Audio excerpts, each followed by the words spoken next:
Écoutez vraiment par Kim Nataraja.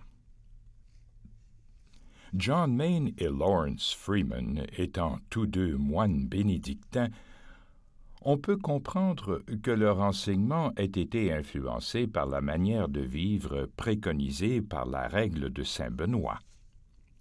Des trois vœux bénédictins qui sont également ceux de la vie d'un oblat, obéissance, conversion et stabilité, c'est l'obéissance qui provoque parfois de prime abord des réticences. C'est le propre de notre civilisation orientale, en particulier depuis les 2 dernières guerres mondiales, de se méfier de l'autorité et donc également de l'obéissance. Ayant constaté que l'autorité n'est pas fiable, on obéit avec méfiance à ceux qui détiennent l'autorité, que ce soit l'Église ou l'État.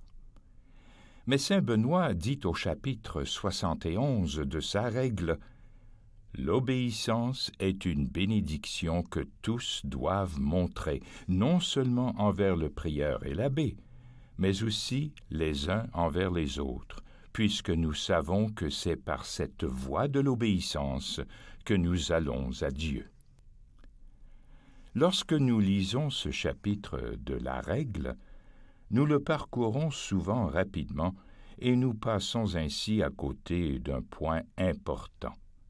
Déjà dans le prologue de la règle, saint Benoît commence en insistant sur l'obéissance, mais ce mot est traduit là du latin dans sa signification originale qui est l'écoute. Écoute attentivement mes instructions, mon enfant, et accueille-les avec l'oreille de ton cœur. La pratique de l'obéissance te ramènera à Dieu. Fin de la citation. C'est l'obéissance dans le sens d'une écoute véritable avec l'oreille de ton cœur qui change toute la portée de cet enseignement. Écouter véritablement non seulement le prieur et l'abbé, mais s'écouter aussi les uns les autres constitue le socle de la communauté. Pour cette raison, se porter véritablement attention les uns aux autres est un don précieux que nous pouvons nous offrir mutuellement. Comme Simone Weil nous le rappelle, ceux qui sont malheureux n'ont besoin de rien en ce monde, sinon de personnes capables de leur donner de l'attention. Fin de la citation. Nous sommes le gardien de notre frère et de notre sœur. Lorsque nous écoutons vraiment, nous nous relions d'essence à essence. Nous nous honorons mutuellement. En écoutant vraiment leur enseignement, nous honorons nos maîtres.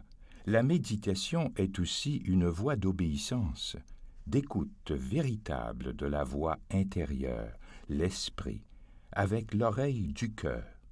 C'est ainsi que nous sommes conduits au mystère de Dieu, et c'est ce que signifie saint Paul quand il révèle « Le Christ est parmi vous, lui l'espérance de la gloire. » Fin de la citation.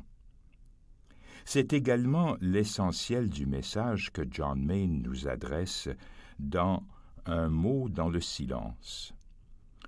Le mystère dans lequel la méditation nous conduit est un mystère personnel, le mystère de notre identité individuelle qui trouve son achèvement dans la personne du Christ.